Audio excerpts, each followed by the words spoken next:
It was like finding a secret doorway.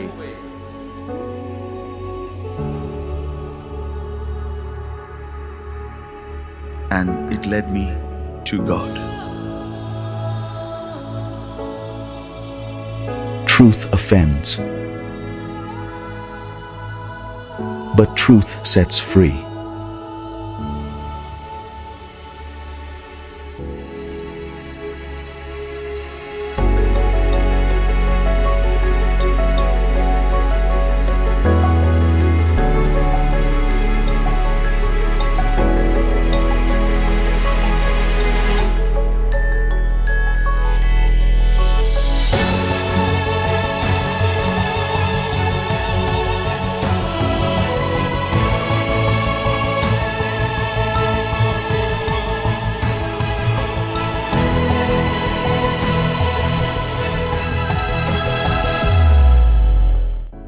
We've been studying about total depravity for the past few weeks. Depravity means corruption. We say man is totally depraved, meaning every area of his life has been corrupted. There is not a single area in man that has been spared. Every area has been corrupted. And total depravity also means there is no way we can save ourselves or improve ourselves. Man is not utterly depraved. He is capable of doing good deeds, but that does not cancel who he is. It doesn't save him or improve who he is.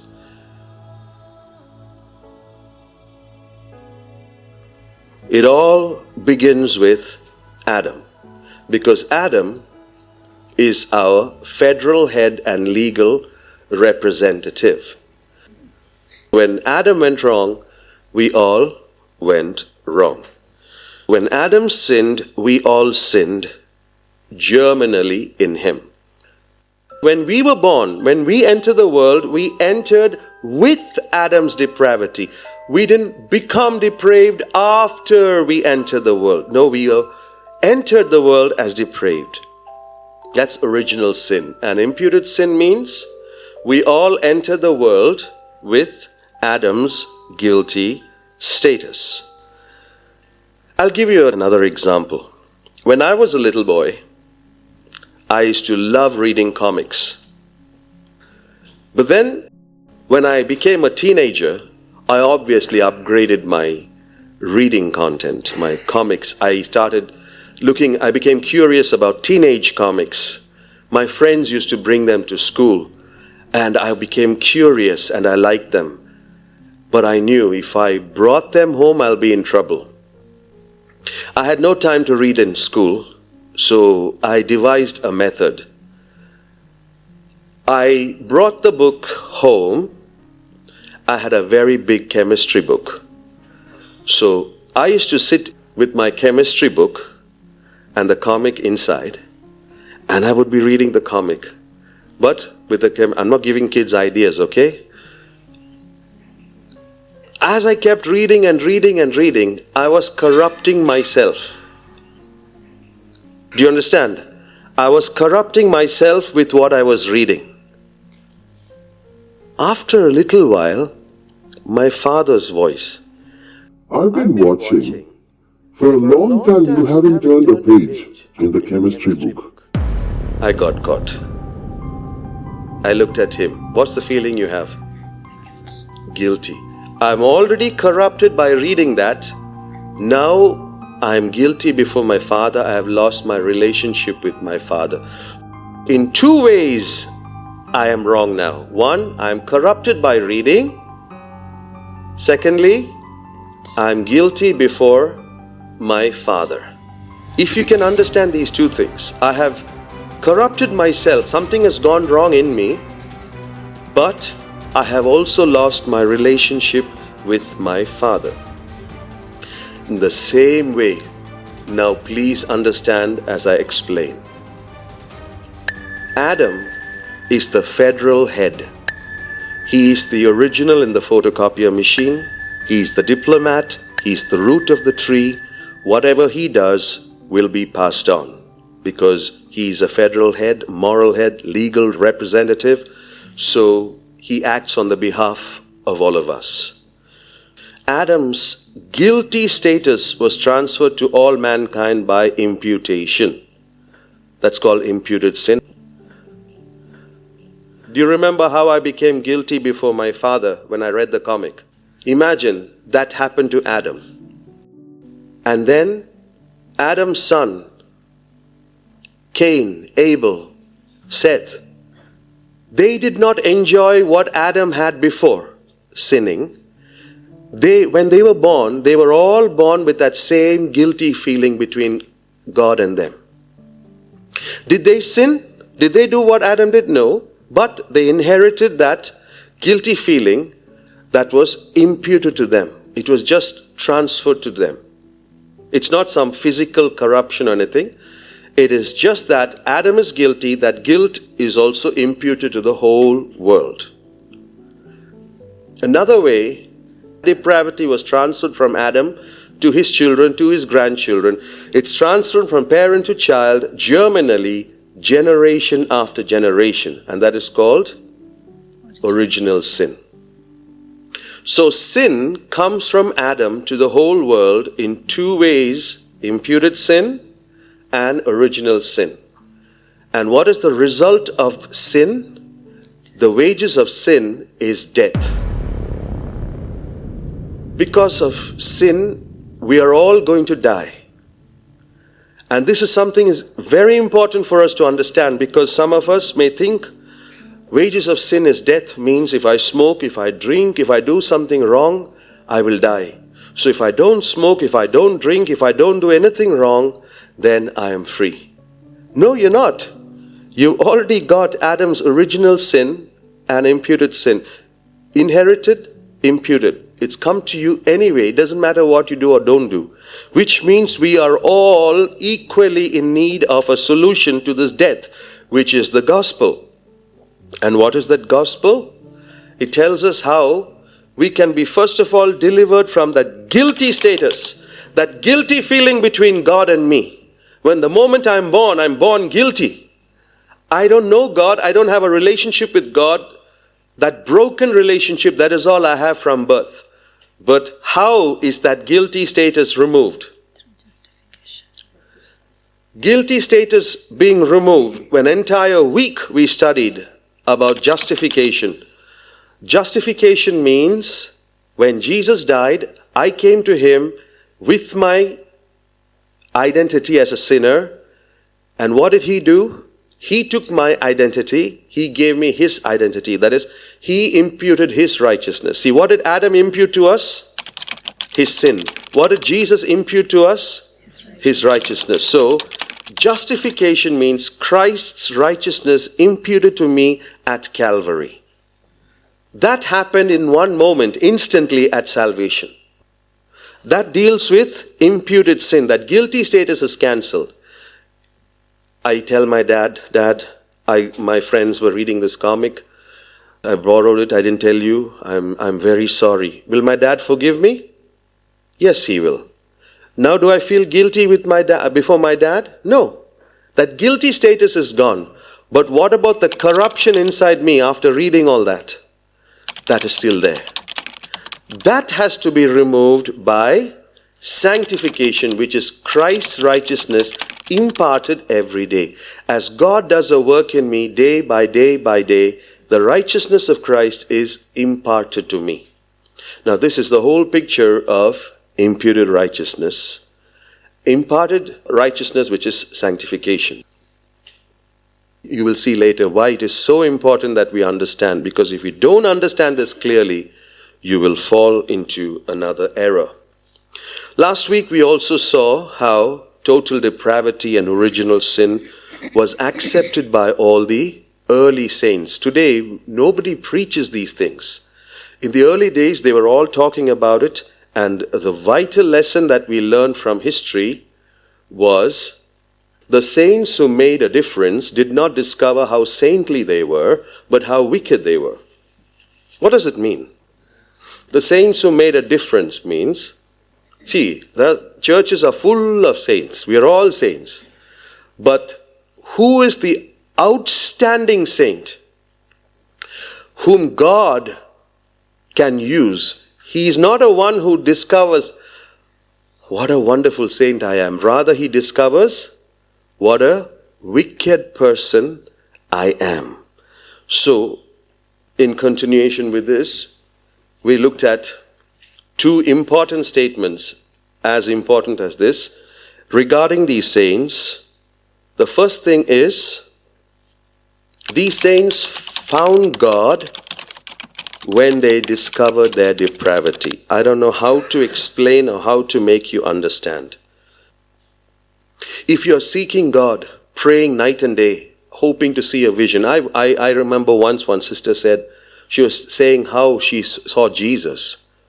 She said, I was praying, fasting, I want to see Jesus. After many days, she said, I saw in a vision, I saw Prince Charles.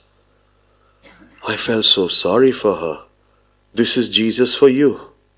You don't discover God like that. All these examples, there are so many more examples of those who discovered God. They all went through the same pathway. It was like finding a secret doorway. They first discovered their own wretched moral corruption, their total depravity. Once they discovered total depravity, that is that they became restless, they became like madmen. I don't know what to do. I'm totally depraved. And it led me to God. That feeling you're overwhelmed by your wretchedness, that leads to a personal discovery of the gospel, and it is then God used them when they understood the gospel. Now that I've said this to you, the important question I want to ask you is, have you personally discovered your depravity? I've put this up at least 3 times. But I want to ask you now, before I continue, have you? Any one of you? After you've been hearing these series of studies, have you actually prayed saying, God, show me my depravity?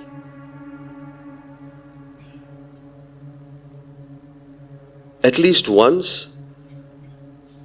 This is an important part of the gospel. But I'm trying to reach to you, tell you, you need to go home and do your own 83, 86. You need to sit down and say, God, show me my depravity. If you have not, it means you are not personally convinced about this doctrine. It means you are not convicted about it. You feel it is for someone else. Now here lies the danger. You may be a very good person, but you're still under the curse of original sin and imputed sin. So you need to discover that you're a wretched sinner. Don't be satisfied that from childhood I lived a good life. Forget it. That's self-righteousness. But if you have not connected with this doctrine, then there is a great chance that you have fallen into the grave error known as Pelagianism.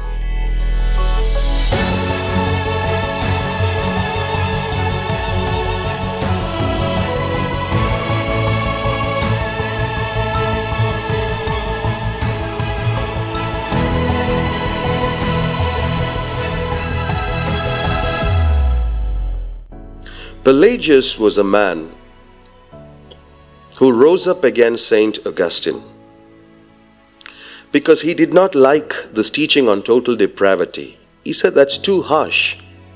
You're saying that man is all corrupt and there's nothing good in man.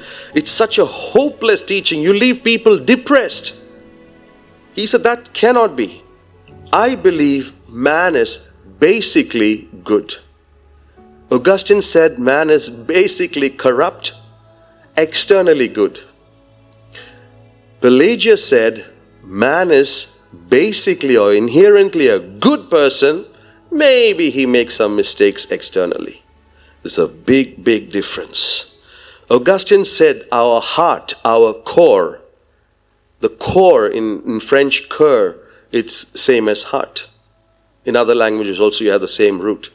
So the core is corrupt. The heart is corrupt. And you need to go through certain parts to discover the corruption of your own heart. Otherwise you'll deceive yourself saying, I'm a saint. Now here is Augustine saying we are corrupt. And then Pelagius opposes him saying, no, deep within us there is some goodness. George Whitefield, the father of American revivalism, said, I look upon total depravity not just as doctrine. It is something so important, fundamentally true, I really hope none of you will ever be deceived from it. And that's exactly what has happened to churches today. We've all been deceived from this, and we find it so hard even to understand it. And that's why I'm trying again and again. And if you're really, really interested, listen to over and over and over till it enters your spirit. Last week, we also looked at some verses. I'm not going into details, but because in case some of you think this topic of total depravity is not from the Bible, I showed you what exactly does the Bible say about it. So I gave you the verses. Psalm 14, 2 and 3. They are all gone aside. They are all together become filthy. That's total depravity. There is none that doeth good, no, not one. Jeremiah 17:9 tells, who can understand the human heart? There is nothing else so deceitful. It is too sick to be healed. Genesis 6, 5, 11 and 12. God saw that the wickedness of man was great. Every imagination of his heart only evil continually. The earth is corrupt. The earth was filled with violence. Flesh had corrupted his way. Then I also asked the question, what does Jesus say about total depravity? No human being has the ability to come to me in prayer unless the Father is pulling him. We can't even seek God unless the Father is pulling us. We can't pray. If you sit down to pray, we can all sit down and do our routine prayer. But if you feel this, I feel like praying. I really want to pray. And you're starting to seek God. You need to understand that feeling itself is Father pulling you. One man of God said, God's footsteps come to you in the desire of prayer. So when you feel like praying, that is God pulling you. If not, if the Father doesn't pull you, no human being has the ability or even the desire to come to Jesus. And entire Romans 1 to 3, Paul, he's giving a damning indictment against humankind, how corrupt. All have sinned and come short of the glory of God. So we continue. Total depravity means that sin has deeply corrupted our spirit, our soul, our body. But how deep is this corruption in our body? We just think, our members are corrupted. It's far deeper than that. There are about 40 trillion cells in our body. 40 trillion, that is 40 million cells in our body. And in every cell in this body, each cell, of the 40 trillion cells, every single cell, do you know what it looks like?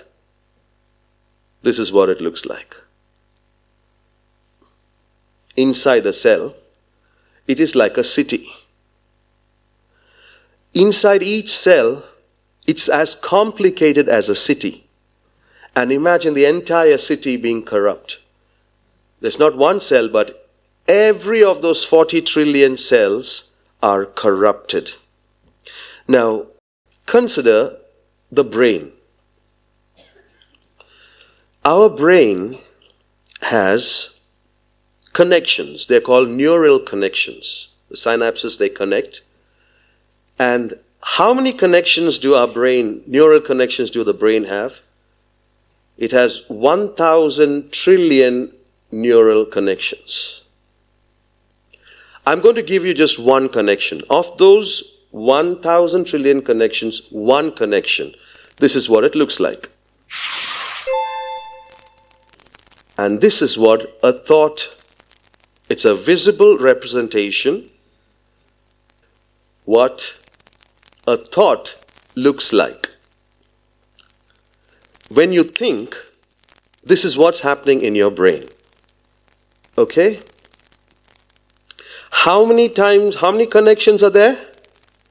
1,000 trillion. And this is just one.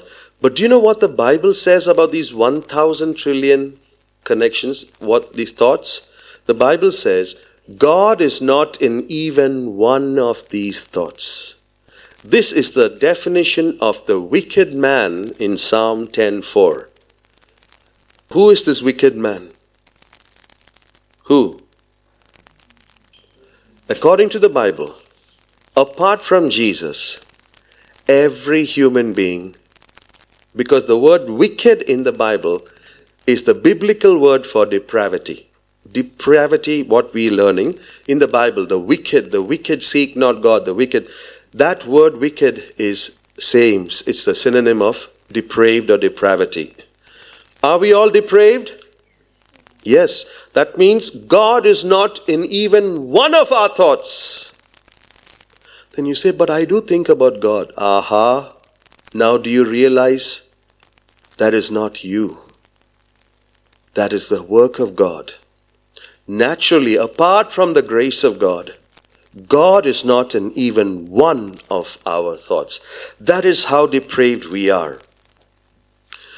When we come into the world, how do we look? We all look like that when we come into the world. Oh, little baby. Don't be deceived by the outward appearance.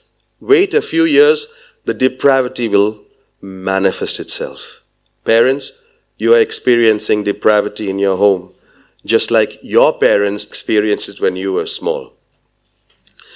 Babies are born sweet and small, but they are ruined and helpless, spiritually blind and dead in trespasses and sins. Sin has ruined this baby's body and soul. The body is full of sickness and disease. A very cute baby, but sin has defaced and destroyed the image of God in which this cute baby was made. As he grows, he will hate God and he will love sin. This is so obvious when you study the Word of God, our depravity. So you will be shocked when I say this, that in a recent poll of professing evangelicals, the majority of them did not agree with Augustine.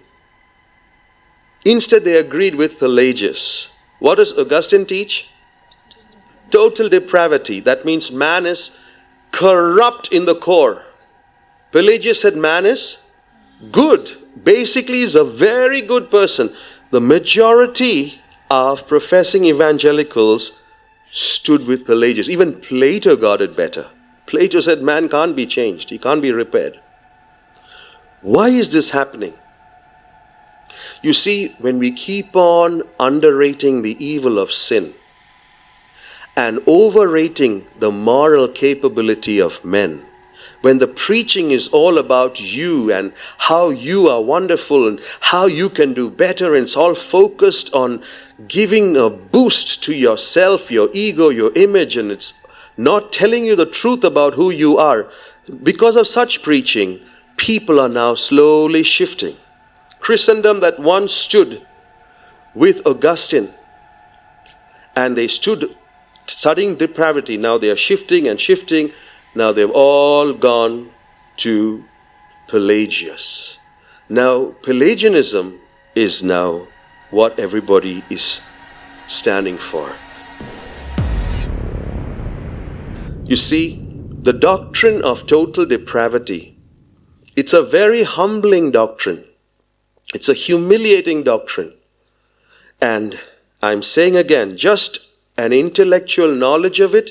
Just because you're learning it here, you may get all your answers correct. You may know how to say all answers for the quiz. But I'm saying this, that is not enough.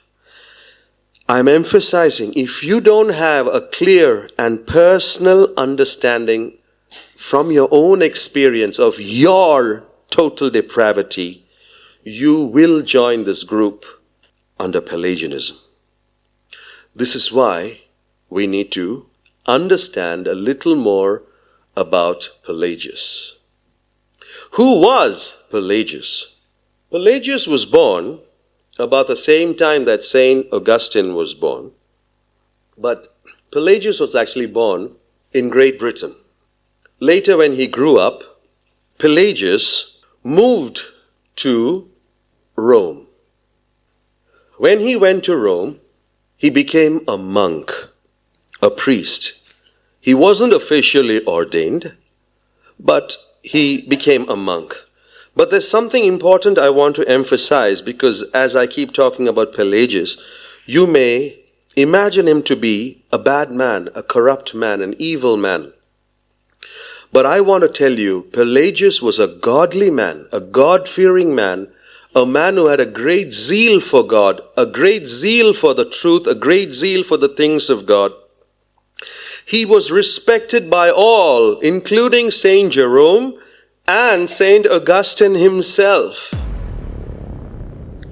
Pelagius was a man who was so devout, he did not use anything luxurious, or he kept to poverty, and because of his practice, he was able actually to dissuade many rich people from using their riches. Many decided to live a simple and a humble life by watching Pelagius. Now, while he was in Rome, Pelagius observed something. He was watching the Christians there, and this is what he saw. He found that the Christians were living an indulgent life, loose morals, enjoying sin. He couldn't understand, so he began to engage with them, to talk to them and say, how can you live such careless, carnal lives?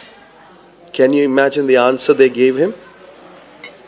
They said, we have been taught that we are totally depraved, and there is nothing that we can do to save ourselves. Only God can save us, so let God save us. And until then, this is how we live. Pelagius became angry. Pelagius knew this is wrong. This is wrong. How can you say this? So on further inquiry, Pelagius discovered that this teaching was published in AD 400 by a man called Saint Augustine. Pelagius said, Augustine is wrong. Can you see? Pelagius was, in his heart, he was right. He was having the right attitude. He was saying, this is wrong, what you people are doing. What Augustine said is wrong. If you know something is sinful, then you should stop it. But what was the problem? Did Augustine say, we are all totally depraved, we can't do anything, so enjoy yourselves? Did he say that? But what are these people doing? Well, we can't save ourselves, let the Lord save us, so let's enjoy sin. What's the word for that? St. Paul says in Romans 6, that grace may abound, shall we continue in sin? That is called, it's called antinomianism.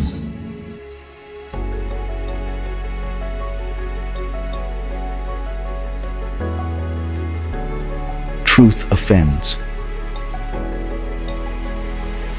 but truth sets free.